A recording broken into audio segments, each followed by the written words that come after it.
huge amount of pressure. I mean, not only from local media, but because this is just getting so much international media attention, really the spotlight is on them. And, it has to be said, it did not start off very well. There were allegations that police bungled the investigation at the beginning, that they contaminated the crime scene.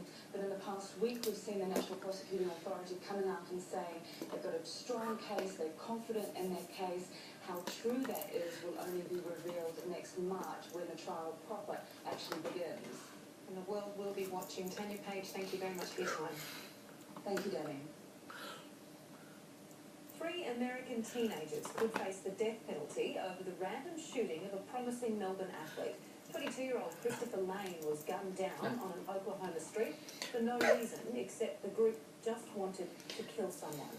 The young man's devastated family is trying to come to terms with the senseless slaying.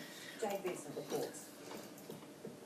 At the field where his dreams of playing baseball began, Christopher Lane's family came to honour him, their hearts broken for their rising star, their son.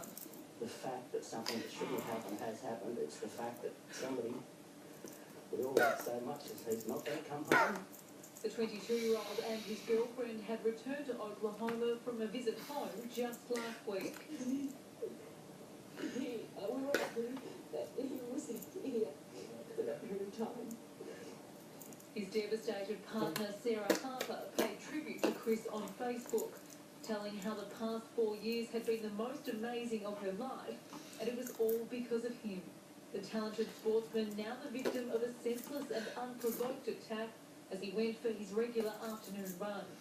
Gunned down by one of 3 teenagers in a drive-by shooting, killing the thrill. Police found their car hours later. The 16-year-old allegedly admitted being the trigger man. All of the teens are facing first-degree murder charges and possible death sentences. They witnessed the young man run by on the street. Chose him as thought. I think there's not going to be any good come out of this, because it was just so senseless.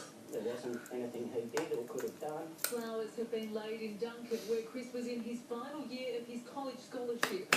Back home, his baseball community struggles to understand why the prominent catcher has been robbed of a future.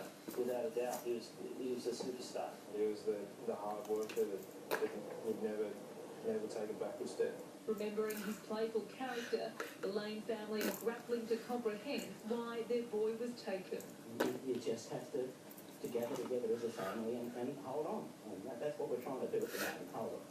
Waiting to bring Chris home. Jade Vincent, 10 News. I'll be back in a moment with a big serving of reality for those of us who overindulge. And now it's time for some more of tonight's news with Hermione Cook. Thanks, Danny. Prince William has sat down for his first one-on-one interview since becoming a father.